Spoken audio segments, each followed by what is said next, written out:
are you going to the gym so much? Working out. Trying to get in shape.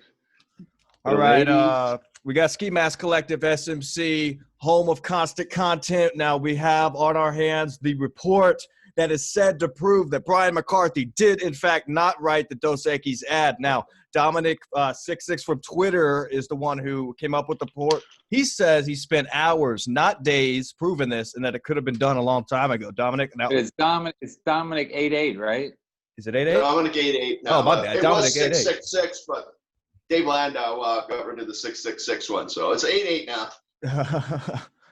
All right, that works even better. All right, so like it's I guess you decided to dive deep into this after he appeared on my show, and the interview at 34 minutes in, right after Brian declares that Kevin is a cunt and his own worst enemy and needs medication, he gets asked about the Dos Equis story. Now the fans want proof, right, Dominic? All the fans ever needed to do was Google any of the characters that were. This was the greatest one because this is the first time Brian gave us so many specific facts. He gave us so many names. He started off with hold on. On my show, he never mentioned any names, but when he was on Ski Mask's show, he went into detail. Yeah. He went into incredible detail. And actually, some of these details he has brought up before. When he was on Jim and Sam, he brought up the Dos Equis thing, and he brought up Paul Heyman and Steve Carell. And Dominic, you took notes, right? Immediately when he brought up Paul Heyman and Steve Carell, Sam Roberts, who knows Paul Heyman, immediately started to snicker because he knows Brian's just a bullshit artist. And even the facts that he was giving about how Steve Carell was partners with Paul Heyman was not partners with Paul Heyman. But he was an employee of Paul Heyman. When ECW went bankrupt, he was the guy they brought in to do the financials. And the company went bankrupt. I'm not saying that's Steve's fault. You're talking about the wrestling now, not the Dos Equis. What Brian said when he went on Ski Mask is the Steve Carell guy is the person who contacted him to be involved with the Dos Equis. But Steve is also a scumbag, as said here, right? He's a group of women wrestlers have spoken out about Steve. Well, all the products that Steve has made are very. He did a project called the Urban Wrestling Federation, which was like WWE. If you had like low end hip hop, it was all like black guys. It was all like a very suggestive. It was like a cult classic, but it was just a horrible product. And this guy has nothing to stand behind. Like all he ever did was very low end products. Yeah, all of these seem like they would not get a lot of views. CZW Girls, Hot and Sweaty. What is that like? Is these some of the products that he had filmed? And this guy has. So he said he had something to do with the Dos Equis ad, but he's a scumbag. He doesn't have any connection to Dos Equis or to ad agency. I love every minute of this. He has no connections with any of these things. This is it's crazy. Impossible. And then it goes on to, he starts talking about Mirrorball that's owned by Michael Blatter. He claims they worked with Bacardi, right? Well, that's one of the facts that Brian brought up that he didn't even seem to know. It's my favorite part. Well, there's many favorite parts in this, but he brought up that Dos Equis was owned by Bacardi, and he went off about Bacardi and all these Bacardi things. Dos Equis has never been owned by Bacardi. Yeah, it's owned by Heineken, right? It's owned by Heineken. It's originally owned by a Mexican conglomerate. But during this campaign, Heineken had bought them because during this campaign that started in 2006 with Dos Equis, they turned the entire brand around. It went from a little local Mexican product. Every year they were boosting the sales with this campaign. Like they turned it from something that was nothing into something that was incredible. And none of the people who Brian knows had anything to do with it. So the ad campaign started in 2006, right? And then but Brian's timeline says that it was 4 years into it whenever he was hearing about the most interesting man. Well, the earliest Brian could have got involved, according to his own little story, is when Steve Carell contacted him and said that this Michael Blatter was interested in having him work for him. Right. And Michael Blatter didn't get involved with those Equis. The best part is the guy's name is Michael Blatter, and Brian can't even make puns about his name. He's not even here to defend the pun. Oh, he's not here to just pun the guy to death.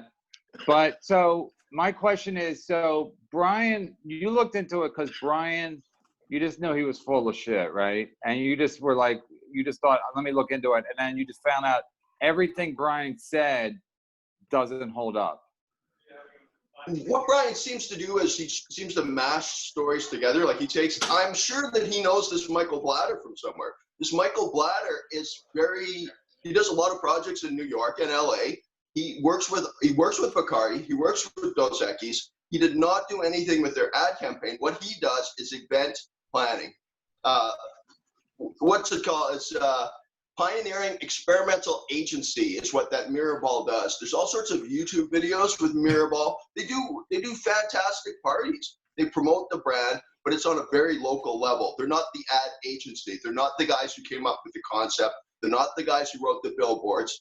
When Brian was on Ski Mask Collective, he said that he had traveled to LA. He looked up and he saw a billboard and he phoned Michael Blatter and said, is that one of ours? Did I write that? Oh, fuck off, Brian, you stupid fuck. Did you write that? No, you didn't write the fucking billboard. You know he didn't write the fucking billboard. It says here too that he whenever he did my show, he threw up a reference to writing the material in the very room he was doing the podcast in. But in earlier YouTube videos, he brings up that he didn't even move to Park Slope until after 2010, years after the campaign was already running. Yeah, that's another thing with Brian. He has all these YouTube videos. Me, Joe Exotic, a bunch of the guys, we were really attacking Brian. Then I started watching these videos that he has on YouTube. He's got all his children's birthday parties on YouTube, and they're adorable. I don't understand why this guy pretends to be somebody who he's not. He should embrace. He's had a lot of great experiences. He's got a nice family. I don't understand why the guy has to make up such bullshit. Do you think that he was expecting a big report to come out about this, and that's why he got off Twitter when he did? I think he's very used to dealing with people who don't check into things. And I think the reason he has no friends is because all these guys who he mentioned would be laughing at him. They know he didn't. And that's the key thing. If Adam brings this up with Brian, ask him, Brian, if you were involved with this project, why don't any of the names that you mentioned say that they were part of the Dos Equis campaign? Because they don't. It would be a huge claim to fame, especially for a little guy who does pornography and does cheap-ass fucking wrestling shit. That's Steve Carell. This would be the feather in his cap, and he does not have this anywhere in any of his bios. So the Blatter guy, did you contact them directly, or you just investigated it? I just investigated Michael Blatter. The Michael Blatter's an incredible guy. He's been doing these projects for the last 20 years, working with Bacardi, working with Dos Equis. He does these huge parties in New York. He does events. He does all sorts of different projects. He's not an idiot. He's not a loser. But is that where Brian met him? He must be somebody Brian knows. Did Brian meet him through his parties? Did Brian meet him as when Brian was a party planner? I bet that's what happened. Yeah. It also says that Brian said that Mirrorball is owned by Michael Blatter, and does he own Mirrorball? Mirrorball is owned by Michael Blatter. It is. That is not the advertising agency that did the Dos Equis thing. Right. Yeah, but my question is, Dominic, do you think Brian met Michael Blatter when he was when Brian used to work at strip clubs or whatever, he met him through that, and then maybe this Michael Blatter got him something, he started pitching jokes through for the Dos Equis stuff. He sold a couple of jokes or whatever, and then Brian makes it seem like it's much bigger than it is. Well, even then, I'm not even sure that that's the case. Brian has brought up that he did the karaoke thing in New York City. His wife Brian's wife's Jocelyn on her LinkedIn page, all her jobs are catering and different jobs like that in New York City. All the same type of things that Michael Blatter was involved with. So perhaps Brian met him through there. Boy. So Brian, what does Brian say his connection to Michael Blatter is? He doesn't really give any. He hasn't given details at this point. I believe Brian is going to have to come up with a response. Who knows what Brian's response is? Ski Mask, who did he say he used to get to Dos Equis ads? The Well, Steve Carell? The Steve guy, yeah. He says that was the guy who he was able to get the Dos Equis ad from, but Steve never had anything to do with, no connection to Dos Equis or to ad agency. And because all of his credits are right here. What did Brian say his connection to Michael Blatter was? Let's see. I'm reading Dominic's report right here, trying to. He never gave any. He just said this is like. Oh yeah, he just starts babbling. Yeah, that was in the. Yeah, he said that his brother, Michael Blatter's brother, works for Sirius, so he throws that out, which is one of Brian's lines. This is a big guy. This is a guy who works for Sirius. This is his brother, Michael Blatter, who's he's a big guy. He does a lot of stuff, but he doesn't work for an ad agency. He does consumer events. He does one of their ads. They do bar mitzvahs, big parties, and consumer events. They do not do a major ad campaign. And who did Sam Roberts know that Brian mentioned? Sam Roberts knows Paul Heyman. Paul Heyman used to own ECW. He's actually the lead writer of WWE Monday Night Raw at the moment. Yeah, he's in WWE. What did Brian say his connection? What did Brian say his connection to him was? None. Well, he said Brian says Steve talked about being Paul's partner when in reality Steve worked for Paul. He wasn't his partner at all, right? Yeah, no. Paul had already moved on to WWE. Yeah, and he left a lot of finance. Paul Heyman is another guy who's a bit like Brian. He tells a lot of stories. He does a lot of bullshit, and he's unemployed. Steve, in the bankruptcy lawsuit of ECW, Steve Carell was claiming he was owed over $150,000 from ECW. And he was lying? I have no idea whether he was owed that money. Paul Heyman oftentimes will find money marks. He was trying to get Billy Corgan, who I know Chad has met. He was trying to get Billy Corgan to invest in ECW about the same time Steve Carell came on. And Billy just laughed because the deal that Paul Heyman offered Billy Corgan was a disaster. Like he was just a money mark. He was just trying to get money to keep his company going. Perhaps if ECW would have had more money, it could have continued. But most people just laughed at him. And Billy Corgan actually owns WCW, right? No, Billy Corgan owns NWA. NWA, that's right. Billy Corgan's a huge wrestling fan. What's NWA? It's the NWA old defunct. Go ahead, Dominic. It's an older wrestling organization. It's got name value. It's what Ric Flair and Dusty Rhodes. It was the original thing before WCW. When Ted Turner he basically bought the NWA and he turned it into WCW. But it's nothing to do with the rap group NWA, right? No. Brian McCarthy. Kevin's disappointed. What is he? No, I just find it. Listen. I've said a million times Brian's a flim flam man, and then people get mad because they don't know what a flim flam man is. But basically, it's like even Bruce, who lives in my building, Bruce said he'll come on the show to defend Brian, but Brian, like he makes up stuff, he embellishes stuff, and you really never care until you care, and then you're like, everything he says is like bullshit, and then it becomes kind of like, some meat on the bone there, but it's just like I just, you reach a point where you just want to know some truth to any matter, like when he took his thing out on In Hot Water, it's like he kept saying how big it was, and then it's just regular, if that, and then you're like, and then he says, hey, he's rich and he's done this, and then he's always saying like, Joe Exotic made a clip where we were talking about, I forget what the context was, but Brian said, yeah, I'm doing my taxes now, and he was talking about being friends with Jim Norton, and he goes, we're both self-made men, and and I was doing my taxes, and I look at my bank, and I have millions of dollars in the bank, and it's like, first of all, nobody has millions of dollars in a bank, because that's not where you keep millions of dollars. You invest it. It doesn't sit in the bank.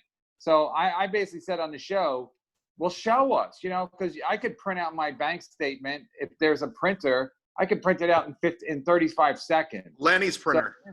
So for him to keep for him to keep saying all these things, like, just show us once, like, show us once, show us, you know, he said he made, you know, he's got millions of dollars in the bank. And I one time I asked him, how much did you get paid for the Dos Equis ad?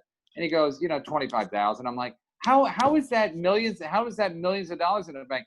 25,000 in New York money is nothing.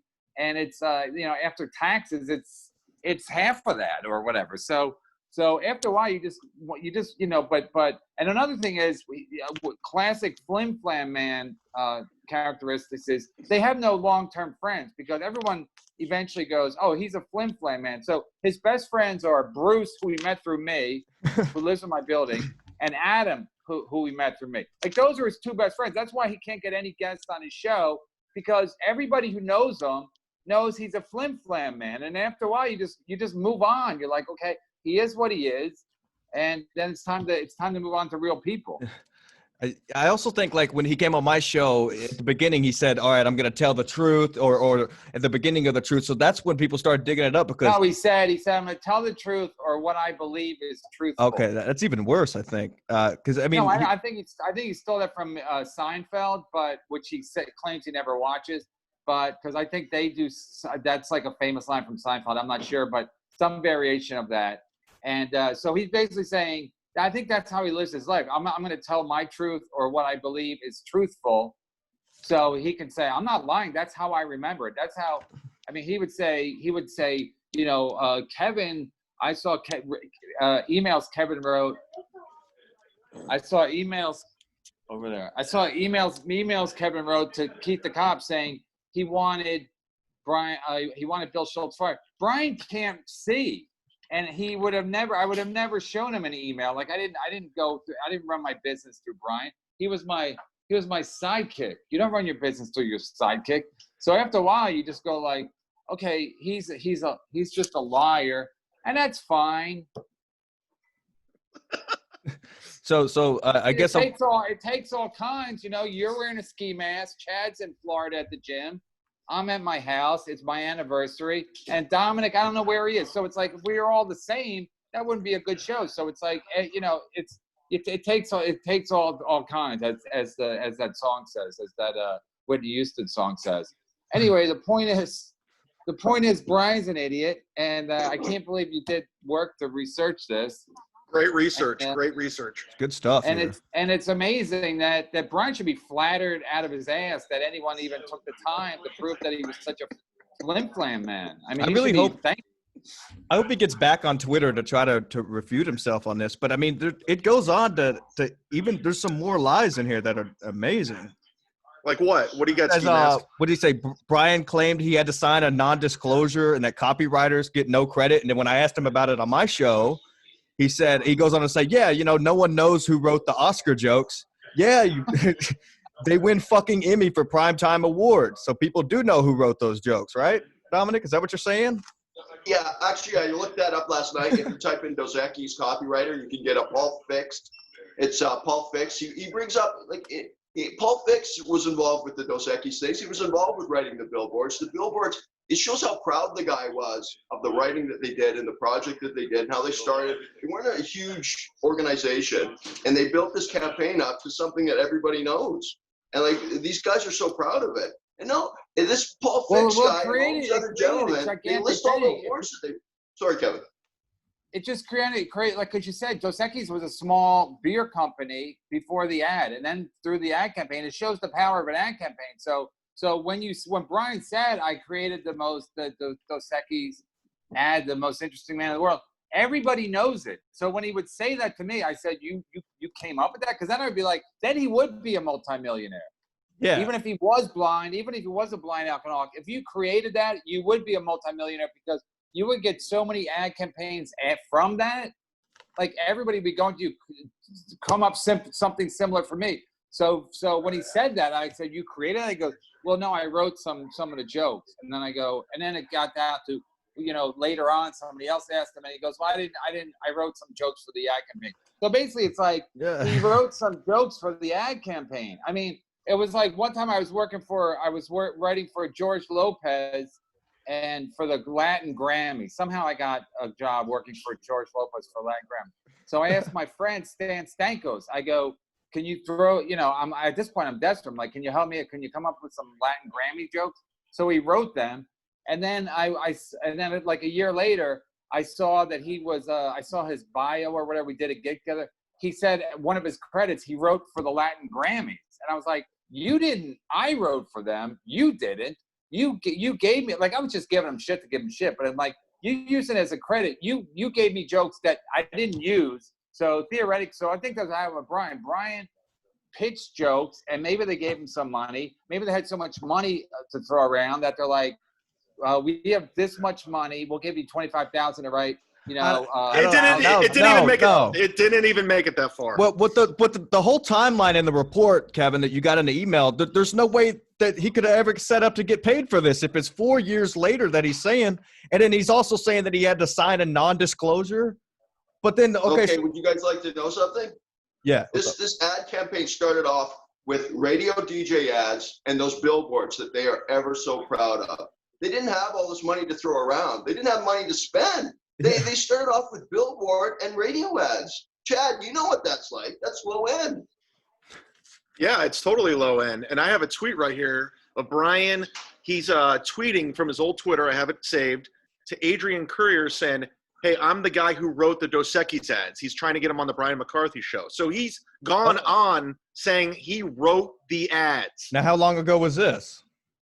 I just have this. Okay, all right. Okay. Yeah, because I think he's still off of the Twitter, but if he would, needs to make it again to refute himself on this, because I don't know, after this report, it's pretty hard to pull out of. So I think that's why he kept changing the subject on the show quickly to the 85-inch TV, because that was another lie that somebody had to try to catch him in. So it's just lie after lie, and now I know why the show went on for so long when he was on. Ski Mask, I've been in his house before. It's not an 80-inch TV. I've seen it. Okay. Yeah. Good. And he even claimed to have the receipt. His house isn't even nice, right, Chad? Yeah, it's like two shitty houses put together. It's like a trailer. Yeah, it's like two bad apartments. So you just made one big bad apartment. It's not. It's he makes it seem like when I went out there, I was like, I expected to see like when you see Evander Holyfield's house in Atlanta, like this big, sprawling, like beautiful with pillars and white pillars, and then you go there, you're like, I didn't want to insult him right at his house. Plus, it was Good Friday, but I was like, this is not what I anticipated at all. But again, nobody ever calls him anything, because like Adam and Bruce, I was going to do the show with have Ski Mask do my show with Adam, but then I thought like I will just make Adam uncomfortable, because Adam doesn't care. Like Adam doesn't care, and Bruce doesn't care. Like I don't even know if his wife cares. I think that he just lies so much that people just go, people that quote unquote love him just kind of, that's part of his personality, that he's an embellisher. I know. But then when you get mad at him and you after a while you're like, okay, this guy, he's just a liar. Okay, can I weigh in real quick? The reason I'm getting a lot of flack because I'm coming down on Brian. They're saying I'm jealous of Brian that he was your co-host. That's not the case.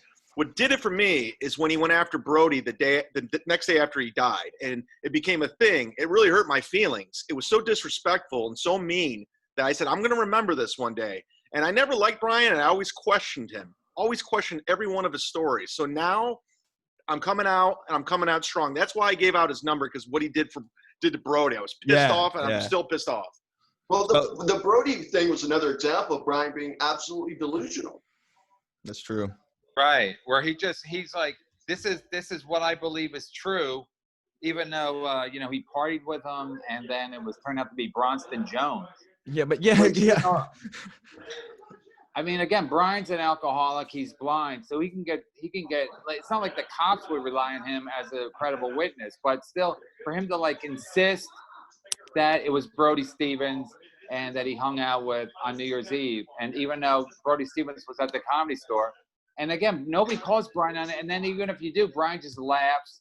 And then also when Brian was drunk, he was easy to deal with, but then when he became sober, he took himself seriously or something. It was very annoying. Because when he was super drunk that day, he was shitting on Brody. So I just let it pass. I mean, I told him it was inappropriate. I hung up. I mean, it was funny for my show because my show is called Burning Bridges, but afterwards I was like, that wasn't appropriate. And he would just laugh it off, like, because, you know, he was the drunk sidekick. But then when he got sober, you know, he's calling me out. Oh, you were talking about my daughters, and I'm like, but he introduced it. He made the joke. I just tagged it or whatever. But then he got all like, you know, I don't like all this disrespect that I'm getting, and it's like, but Brian, you're a liar. You lie to. He lied about his piece. Yeah, he you lie. You believe the truth, even though it's not the truth. He dishes it out, but he can't take it. So Right, I mean, he's the same guy who says, I don't mute people, I don't block people. Then a day later, he deletes his Twitter completely. He's off. And I do have proof. Chrissy Mayer was on the show Friday, and she did, in fact, say that Brian does not have a large piece. So that's definitive proof. And she would know if anybody knew, right? He was right there. He was up close. Yeah, exactly. So she said that Brian's piece is, in fact, not large as he claims. So that's, I mean, just lie after lie after lie. Even when we did a live show one time, his wife was at the show, and Brian says, you know, he's such a hack. The first like minute of the show, he's talking about how big his thing is, and says to his wife, isn't it true, honey, that we can't do certain positions because of how big I am? And she's like, she just nodded. And I'm like, it's just so, it's whatever. You know, what is she gonna say? Like, no, you're lying. So everyone just plays along with them. I mean, listen, that's what happens in life. Like, if you're, you know, you can find people that will play along with you no matter what you are. But I'm just saying, Brian has no long-term friends because he talks to Bruce every day, but there's nobody else like in his life that. Well, isn't Bruce an alcoholic now too? Yeah, didn't Bruce start drinking heavy? Or?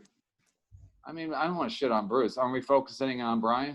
I mean, it's just, you know. No, Bruce is a good guy. Bruce likes Brian because, you know, Brian is like because of Brian drinking. Is what he is. He's a good time. Well, they got along because he used to get Brian. Brian was drinking so much, and of course, alcoholics need different people to drink with. So he embraced Bruce because Bruce was looking for a guy to. Bruce works from home, so he's always bored. So he was looked at Brian as a good opportunity to get him out of the house. But then Brian was taking him to strip clubs, and now Bruce is divorced. Yeah, didn't Brian ruin his marriage? Didn't Brian ruin his marriage? He did. And any chance of getting it back? No, Bruce is fun. Bruce, I saw Bruce yesterday. He said he might do the show because I said he should do the show and defend Brian. And then he said he doesn't want to be in show business. And I said, well, it's just, you know, it's a goof anyway. But still, I mean, it would be funny to hear a guy defending Brian. Yeah, because I mean, I know you said Adam didn't care about the whole situation, but even on the last episode, he kept pressing Chad on what new evidence Chad had. So I mean, he was interested in somewhat that he was lying about the Dos Equis campaign. I think that was as much about Chad as it was about Brian, though. Yeah, I mean, yeah, probably so. But so Adam was pressing Chad. Well, whatever Chad said on your last episode, MLC, Chad said that he had new evidence that Brian did not write the Dos Equis commercial, and Adam kept pressing him for the evidence. And so, like, he was showing interest in Brian lying about it. So it made it seem like Adam doesn't know what side to believe. Yeah, but Brian is just a paycheck for Adam. True. Why would you want to cut that off? This guy's paying him every week for his little bullshit fucking show that's a piece of shit. But why would Adam?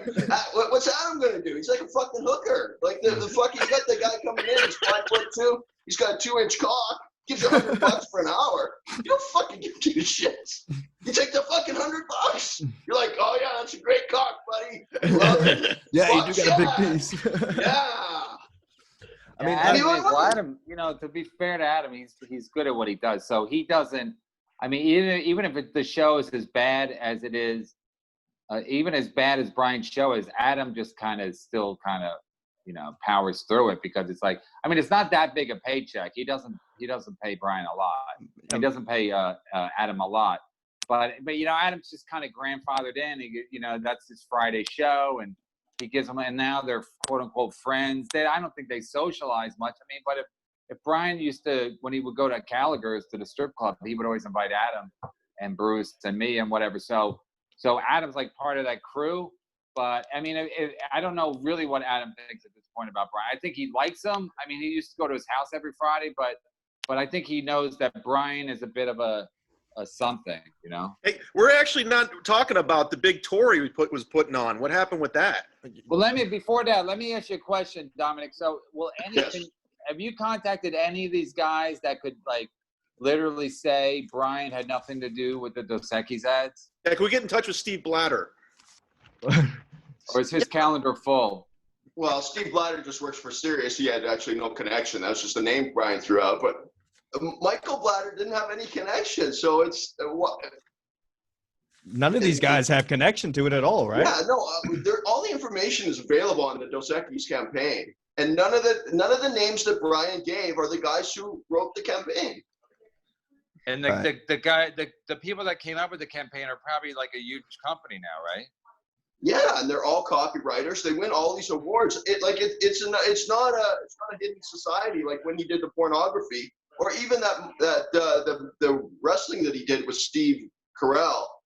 I watched one of those programs that Steve Carell did today. There's no credits. There's no anything. Like it's just he just does blank. They do very low rent projects. Dominic, this is what happened. He was drunk with that guy, Michael Blatter, and they were at a party, and they saw Dos Equis ads, and they start coming up with their own, just joking around, drunk. And Well, yeah, that was as far as Brian says here that Michael was babbling to him, explaining to him what the most interesting man looks like. And that was 4 years after the ad campaign had already started in Brian's timeline when Michael's explaining to him what the most interesting man would look like, right? So that's 4 years. That's a long timeline. Yeah, he was just having fun with it. And he never wrote. He just thought he wrote after that drunken hangout. He's like, oh, I'm a writer now. Yeah. Brian was just trying to tie them all together because he knows Michael Blatter works for Dos Equis doing the party. He does the parties. He does consumer events. That's what Michael Blatter does. He does consumer events for Dos Equis. Brian or his wife probably met them in the course of like the New York parties. And Michael Blatter was probably putting a cardboard cutout of the most interesting man on one day. Yeah, he's taking it out of the package. And then Brian walked up and said, wouldn't it be great if we came up with that ad campaign? And then Michael looked at him and said, who says we didn't? You know, and then now we're here talking about it, you know? Nailed it. So I mean, honestly, if Brian's going to lie about that many things, I don't think, you know, him, like Kevin originally said, I messaged Kevin on Twitter. I said, hey, what should I interview Brian about? Kevin said, just give him a regular interview, hand him the rope. And that's what we did because I just asked him, I said, let's get into it. How'd you come up with the Dos Equis commercial? You know, how'd you write it? He gave all these facts. Where were you? Yeah. Where were you when it came up with it? I was in this chair. I mean, even when he did a tour, like people were asking. He always says, you know, people were asking. Where'd you find that, Chad? Google. No, but even when Brian was like, people are asking to see a tour of my house. Like nobody was asking. Maybe Flat Cat was asking, why don't you show us your house? And I've been to his house. He shows the kitchen because he has this expensive dishwasher or something, or an expensive range or something. Yeah, so he shows that. Range. So he goes upstairs and he shows one room where he does his podcast, which is like they're all little rooms. So then he's like, and down there's a long hallway with a bunch of rooms. It's like a boarding house. There's just little rooms. When he showed me where him and his wife make the magic, I was like, that's a little room for magic making. Don't you think there's something wrong with a guy that has that many portraits of himself throughout the house? I mean, that's the first thing I picked up on. He'll say he's being ironic, but there's so many different ones, and they're hung perfectly in different positions. He's a delusional narcissist. Yes. That makes sense, actually, yeah, because he's always talking about himself, and then he'll continue the lies. Like, he'll probably still come out and say that he wrote the Dos Equis ad, even though we disproved it. Because he knows that you can't – he knows that you kind of can't like unless we get the guys, and then he'll say the guys are lying. It's hard to Kevin, prove. there's no way he wrote Kevin. You're being delusional. I believe you. I'm saying I believe you. I'm just saying it's hard for Brian. If Brian was watching the show, he'd be like, well, they don't have proof. So he knows that if you lie enough, he just knows. Listen, if people do something for long enough, they know what they can get away with. So he knows that if you lie, most people are never going to check or be able to prove that they're lying, or go through the effort to prove that they're lying. So they just lie, you know, like sometimes these Joe Exotic clips from Bernie Bridges where I'm just sitting there and I'm like, you know, he wanted to go camping with Norton, and I was like, he would just say some stuff, and I'm like, oh my God, like he really thinks that, like he thinks that, you know, it's like, I think it's based in insecurity, I guess, but like, so to compensate for all that, he's just like, you know, I have a big penis, and I have a gigantic house, and I have a beautiful wife, and I should go camping with Jim Norton, and, you know, I call him to Jim and Sam, I call him to Bennington, like, I mean, it was good when it was running good. Like he called me one Monday morning, and he texts me, and he goes, oh, did you hear what I did? I go, no. He goes, I called into Jim and Sam and told them I was not drinking anymore. I'm like, and my first thought was, they don't give a fuck. Like they don't. They really don't. That So, brought the whole show to a halt. I listened to that episode just to hear what he would say when he called in. Yeah. So then he's like, so then when we did our show that Monday, he goes, well, this is kind of like old news, but you know, I'm like, nobody cares, dude. Nobody cares. And everybody knows you're not quitting drinking. You're doing it for attention and like, oh, honey, look, I called in Jim and Sam. Honey, look, I'm in show business. I called in Jim and Sam, and I told him I'm not drinking anymore. And I know Sam is like, I mean, Norton is more sympathetic to Brian than like Sam like caught on right away. Like this guy's like he's a piece of shit. Yeah, he just knew what he was. He just knew he was kind of angling his way to become a regular on the show. Here's another way. Go ahead, Dom. He got nothing. He angled his way into absolutely nothing. Here's one thing I found out too. I didn't tell you about, Kev. It's kind of breaking. He still calls Godfrey. He still calls his phone number. Uh-oh. And says what? He just leaves messages. Godfrey never answers. Does he call him like when that black guy got killed in Minnesota, like to express his sympathies to black people? I don't know about that. I can't confirm that. Huh. Yeah, can you confirm that for next show? Hey, Dominic, you know what? I think we should try to get a hold of some of the guys from Brian's younger life to disprove that he was ever a drug dealer, because I don't know how somebody like that being so loud out there could really deal drugs, man. You got to be quiet about that kind of thing. I don't think he'd be able to shut up about it. He said he had his Thanksgiving in Washington Heights with his drug dealer one Thanksgiving. We gotta find out some people from his. We'll get the timeline together, find out who was hanging around back then, and we'll send out some emails. I'm sure that guy's dead. I'm sure that drug dealer's dead. Yeah. Ski Mask, you should try to get on Eddie because he's the one that created all of this mess. Yeah. I was thinking about it on the Twitter, but it seems like it'd be probably a hard get. But who knows? Who knows what could happen? You know, Bob Biggerstaff. No, Eddie did the show. I can speak for Eddie if he's very available. Okay. All right. Yeah, man, that'd be a good one. He's even when comedy's back, he'll be doing nothing. And I think he would. I mean, the thing with Eddie's kind of full of shit too. So that's why him and Brian hit it off so well. But I think Eddie would tell you would be a little candid about Brian. I think he wouldn't tell you exactly Brian's like history in Los Angeles, but he would give you some insight probably. Before he joined your show, he told me, Brian, who comes on his podcast, he has amazing stories. Amazing. He's like, he's the perfect co-host for Kevin. I remember that phone call distinctively because he was trying to sell me on this Brian, and I met the guy. I'm like, this is the guy you're hyping up? This dude? Yeah, he has good stories, but they're not true. I mean, if everyone made up stories, they're good stories. And he's cocktail party valuable because he, at a cocktail party, he's like the most interesting man there because he's got a lot of stories and he's friends with Jim Norton. And he's a co-host of many podcasts and used to deal drugs. And where most of the guys there haven't done anything. He's friends with Jim Jeffries. Yeah, I've always been weary of somebody that can tell the same story to every different type of crowd. Normally, when a story is true, you pick and choose which crowds you're going to tell it to. You know what I mean? But he's got amazing stories. So at any time he's anywhere, no matter who it is, he's got to tell that story. Yeah, it's like The Machine. Because he has it memorized because he knows it's fucking lie. If it's a true story, you're going to forget bits and pieces every now and then. Chad is shitting on Bert now. Oh, yeah? I said it's The Machine. Did you hear Neil was on? I didn't hear it, but a couple of people told me Neil was on with Bert and Tom Segura. And Neil said, basically, I'm debatably retarded. You? But he said one of my brothers is like he's special needs. He's debatably retarded. And then Tom Segura apparently goes, I think I know which one. Good-natured ribbing. I didn't listen, so I don't know how it went down. But people are like, are you going to tolerate that? I'm like, first of all, they didn't name my name, which is typical. You know, you don't name names. You just make implications, which why podcasts suck. But you don't name names. And then, so I can't say anything. But even if they did name my name, I wouldn't care. Still better than nothing. Well, somebody go read the comments and say if they name some names in the comments. Sometimes that happens, and we'll get down to the bottom of it. No, well, you know, I mean, you people can say whatever they want, right, Chad? Yeah, you could say you wrote the Dos Equis ads. Yeah, that's true.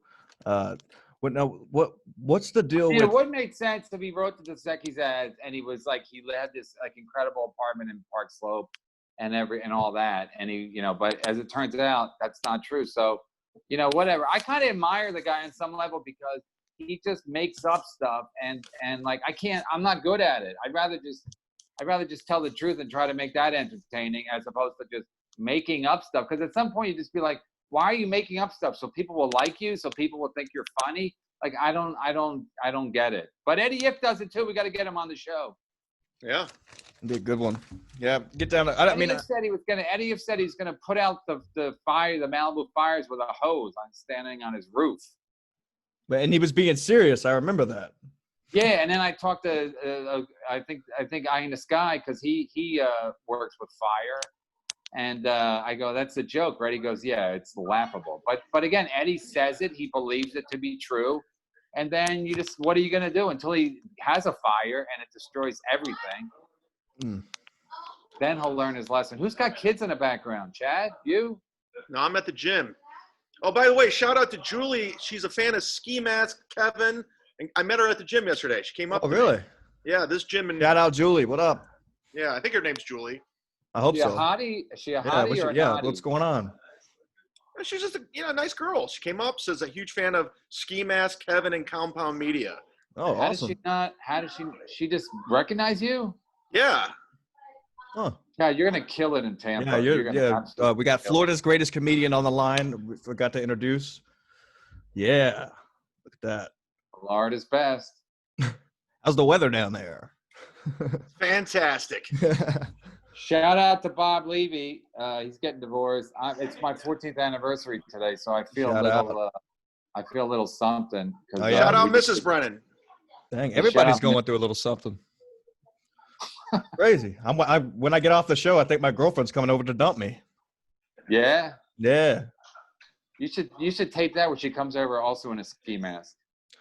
No, man, it'd be way over if I did that, but maybe I should. That's why you guys have a lot in common. You both wear ski masks all the time. That's true. Yeah. But how's your brother doing? He's all right, actually. He keeps sending me messages because he doesn't like Chad saying about Florida's greatest comedian, so he keeps sending me messages. I'll show you a few of them. They're pretty funny. Like he said, because he thinks it's fraudulent. Well, he sent me this. He said, Florida, man, Florida. Well, you can't see it way over there. Then I said, Jesus. He said, Florida's greatest comedian. I said, yeah, him and Kevin are about to. Yeah, I said, him and Kevin are about to do my show. He said, tonight. He said, all right, if I'm watching, I'll take a drink every time Chad says Florida or Tampa. Well, he's drank twice. He drank twice. No, I'm proud. But yeah, no, he thinks it's funny. So does Dominic have any other information? What else do you need?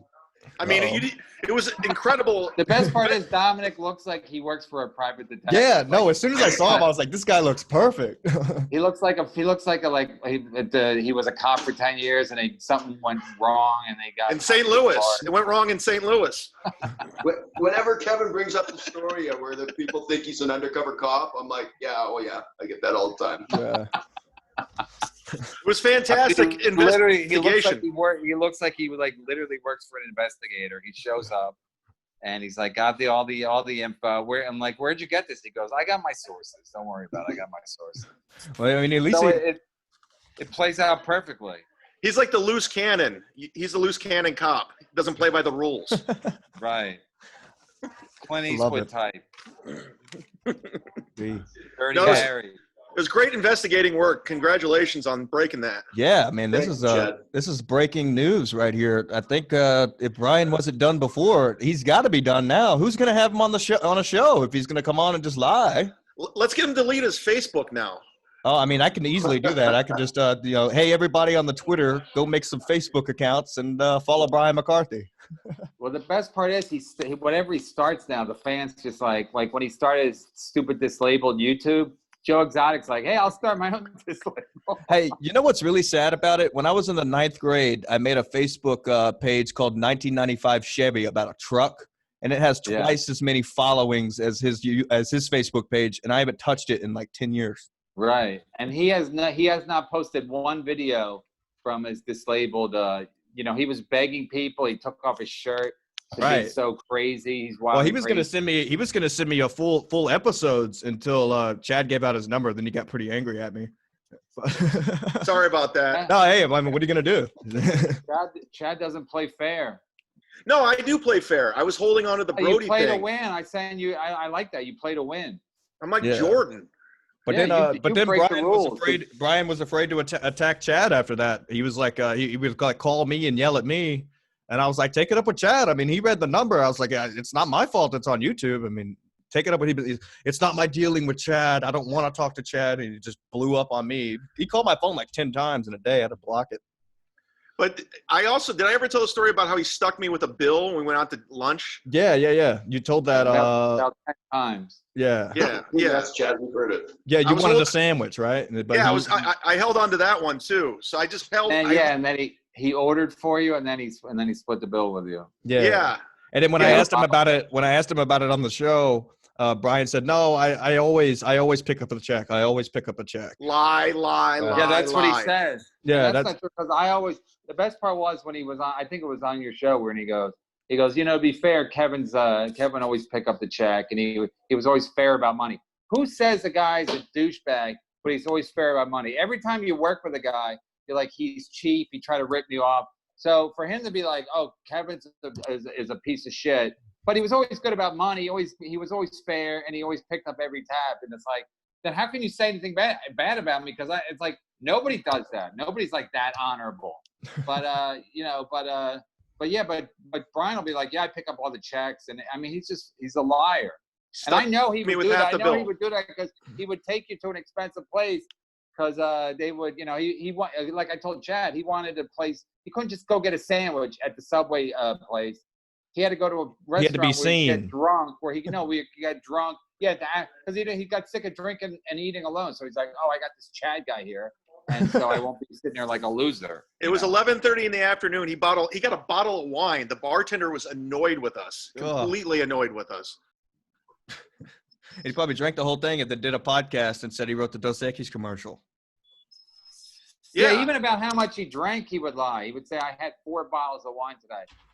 Nobody has 4 bottles of wine. It's no. Like you can't drink that much. Your body will not even. Well, I used to watch your show a lot whenever I used to be a drunk, and that was one thing I always picked up on was how much he was lying about the amounts of him drinking, like 2 or 3 rosés. No, but sometimes his face would be so red. That's at least 5 or 6 rosés. You're not getting a red face from 2 or 3 rosés. It's just not happening. Yeah, but he would say he had 4. He would say, I would say, how much did you drink? He said, all day yesterday, probably 5 bottles of wine. Times that by 3. No. I'm saying the bottles. Yeah. Like 5 glasses. That's one thing, but like 4 bottles of wine, like no, your body wouldn't even reject it. Yeah, you would get sick first, and then even if you were to hand it down, you'd be asleep. I mean, like if you drink too much water, you could die. Yeah, they've had those shock jocks, right, Chad? Shock jocks. Remember they killed that lady. They had a contest to see who could drink that much water, and the lady died. So did she win anything? Drinking that much wine, you can't even. You'd be so drunk and just whatever. You know what I'm saying? Anyway, I might have to wrap this up because I got to do my own show now at 3:00 Eastern. All right. Who do you have on? Yeah, who you got going? I got Eric Clapton, and I also have the guy from the Beastie Boys. Holy shit! Adam Horowitz. Breaking news. All right. Not dead. I don't know. I don't know who we got. I don't book it. Oh yeah, I forgot. Ray DeVito books it. Yeah, that's my out now. I don't book it. No. whoever they give me, I just make the best of it. I make lemonade out of lemons. No, but we're gonna debate this cop thing, like the cop who killed the guy. You should get Godfrey on. He's pissed off about it. Really?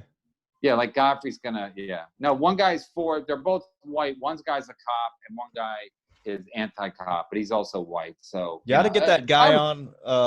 Who was that guy that did Ari Lang's podcast a long time ago? The cop with the documentary. That guy's fun to talk to. What's his name?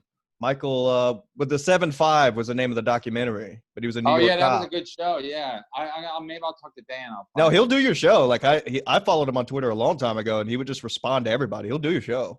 Okay, good. He's a lot of fun. He'll name names. Okay, good. You want me to text Godfrey for you, Kevin? No, I got to do it right now, but I'll talk to Godfrey at any point. All right. Thank you, Dominic, Kevin, Chad, for joining us. We're getting down to the bottom of it, and I guess it's proved, right? Brian McCarthy did not write the Dos Equis set, as proved here on Ski Mask Collective. I thank you guys. Yeah, and I personally want to thank Dominic for, I don't know what kind of schedule he's on, but he's not in show business, so he just did us a favor by coming on. I want to thank Dominic because I felt like I was a man alone with that Dos Equis thing. I knew it was bullshit, so thank you, Dominic. Love all you guys. Fantastic. Kevin, all the years of entertainment you brought us. And Chad has a fantastic podcast. Everyone should check it out. Sit down, Zumock. Check that out. Good episodes, good guest. All right, guys. I'll talk to you guys soon. All right. Thanks, Ski Mask. Thanks, everybody, for listening. See you, Ski Mask. Later. And like Chad says, get off of Brian's Patreon and get on everybody else's. Yes, everyone's.